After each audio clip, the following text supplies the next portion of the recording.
Et nous projetons d'organiser le congrès au mois de juillet.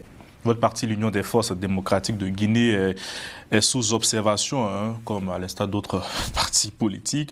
On vous accorde 3 mois pour remettre dans l'ordre certaines irrégularités. Comment vous avez accueilli cette nouvelle-là? Et je crois qu'on vous reproche même de ne pas avoir organisé le congrès à temps. Oui, alors écoutez, d'abord cet exercice avait été fait par le ministre précédent.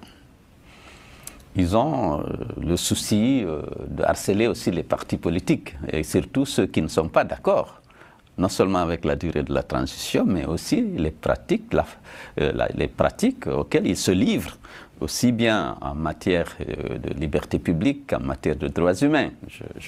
On aura le temps de revenir là-dessus. Mais alors, notre parti est sous observation, parce qu'on n'a pas organisé le congrès en 2019-2020. Il y avait Covid, on a fait une convention par Zoom. Le parti a eu le mandat de reporter le renouvellement des organismes dirigeants au prochain congrès, parce qu'on était dans une crise. On avait lutté contre le 3e mandat. La plupart de nos responsables étaient en prison, et puis c'était encore Covid. Mais on a organisé une conférence Zoom pour désigner le candidat du parti à l'élection présidentielle du 18 octobre. Et cette réunion par Zoom a décidé, par une résolution, de reporter le renouvellement des organismes dirigeants au congrès de 2025. Et nous sommes dans ce cas. Dès début 2024, on a commencé à renouveler les sections. Et lorsque l'UFDG le fait, elle le fait dans les règles de l'art. On renouvelle le comité de base, les sections et les fédérations. À l'heure qu'il est, on a fini de renouveler pratiquement les fédérations à 90%. Et nous projetons d'organiser le congrès au mois de juillet pendant les vacances, puisque la moitié de nos fédérations sont à l'extérieur.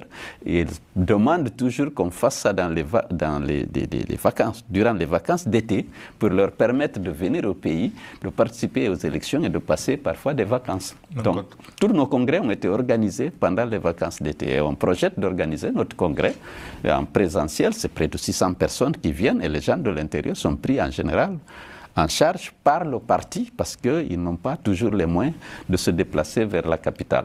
Donc les 3 mois qui vous sont accordés pour vous régulariser, vous vous dites, bon, ça c'est pas notre problème. Non, non, on écrit, on est en train d'écrire, on a écrit au ministère de l'Intérieur, au ministère de l'Administration du Territoire, pour expliquer, parce qu'il y a beaucoup de griefs qui n'étaient pas fondés.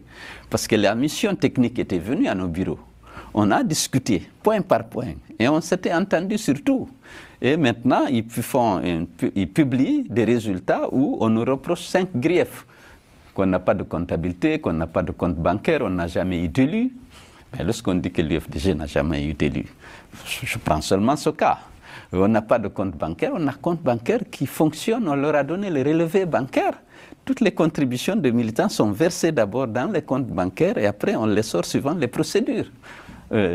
Lorsqu'ils disent qu'on n'a pas de compte bancaire, les banques de la place sont là. On a donné les numéros de compte, on a donné les relevés bancaires. Dans les résultats publiés, on nous dit que l'UFDG n'a pas de banque, l'UFDG n'a jamais eu d'élu, et tout le monde sait qu'on a participé à toutes les élections nationales, locales et législatives, et on a eu des élus. En 2013, on a participé, on a eu 37 députés sur 114. Au niveau des élections locales de 2018, nous étions le 2e parti. On avait 122 communes qu'on avait conquises et on avait beaucoup de conseillers communaux. Lorsqu'on dit qu'on a... Et donc pour vous, c'est une manière de vous écarter de la course, c'est ça? Enfin, harcèlement, on a décidé de considérer que c'est des erreurs et de écrire et rappeler qu'on a fourni les éléments de preuve. Pour le moment, c'est ça. Bien sûr, il y a une crise de confiance profonde entre nous et l'administration et le gouvernement. Mais pour le moment, nous, on a dit, bon, voilà ce que vous nous reprochez, voilà la réalité. Et lors des entretiens qu'on a eu avec l'équipe technique, on était d'accord, qu'on était en règle. Donc la lutte continue. Hein? La lutte continue. La lutte? Oui. Ah oui, bon, ça c'est autre chose. Nous sommes opposés face aux pratiques liberticides auxquelles se livre la junte. Et nous sommes opposés à sa volonté de rester avec ou sans élection aussi longtemps que possible au pouvoir. Elle a pris, la junte, je veux dire, elle a pris un engagement de rendre le pouvoir aux civils au plus tard le 31 décembre. 2024. Et ils ont dit 31 décembre 2024, ils ont dit qu'ils ne resteraient pas un jour de plus.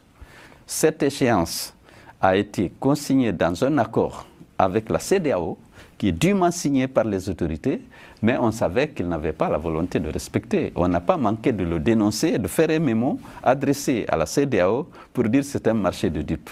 Leur volonté, c'est de rester aussi longtemps que possible. Et c'est impossible de réaliser toutes les actions qu'ils ont inscrites dans le chrono en 24 mois. C'est impossible. Et donc, M. le Premier ministre, le général Mamadi Doumbouya a l'intention de se maintenir au pouvoir coûte que coûte? Absolument. Mais voyez cette campagne avec la tragédie de Sérékouré que nous déplorons. Les tournois, Coupe Mamadi Doumbouya, tournoi de la refondation. Vous allez aujourd'hui à Conakry, les effigies de Doumbouya partout, dans les grandes villes. Quelqu'un qui vient pour organiser des élections et partir. Il n'a pas besoin de cette publicité, l'histoire le retiendra. Mais il est populaire quand même, non? Populaire? Ouais. Enfin, ils investissent beaucoup d'argent pour donner l'image d'un bâtisseur indispensable pour la survie de la nation et pour son développement.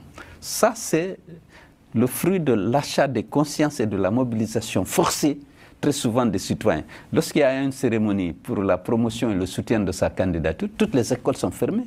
Les élèves des petits-enfants sont obligés d'aller dans les manifestations. Et parfois, les militaires, on les met en civil, on les sort pour aller grossir les rangs des manifestations, d'aller sur les places publiques lorsqu'il s'agit de soutenir sa candidature. Alors que les partis politiques sont interdits de toute manifestation dans les rues, sur les places publiques. On va revenir sur l'avant-projet de constitution qui doit être soumis au référendum en principe avant la fin de la nuit aussi.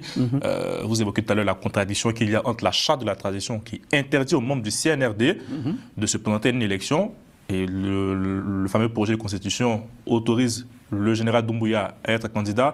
Pour vous concrètement, est-ce qu'il y a eu une trahison de la part des autorités de la transition?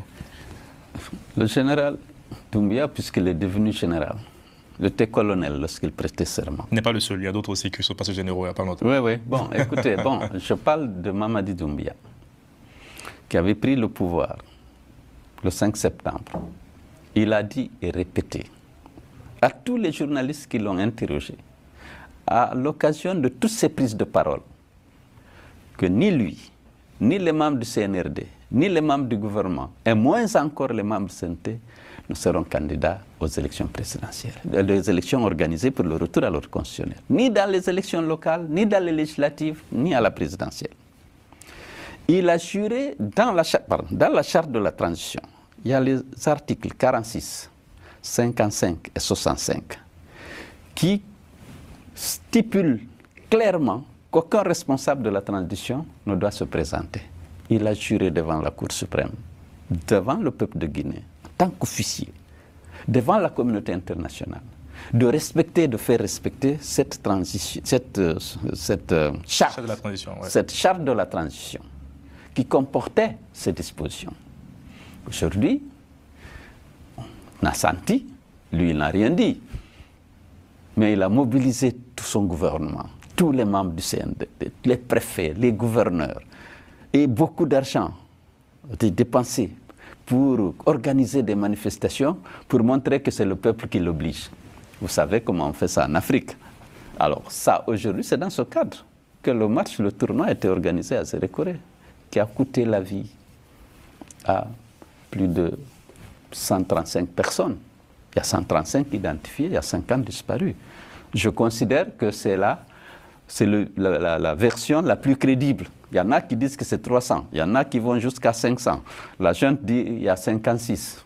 Mais je pense que les ONG locales sont suffisamment crédibles pour que je retienne le chiffre avancé par les ONG locales. Et si demain il y a des élections, vous lui dites qu'il n'a pas le droit de se présenter, si on ouvre le jeu et qu'il souhaite se représenter demain, vous lui dites qu'il n'a pas le droit?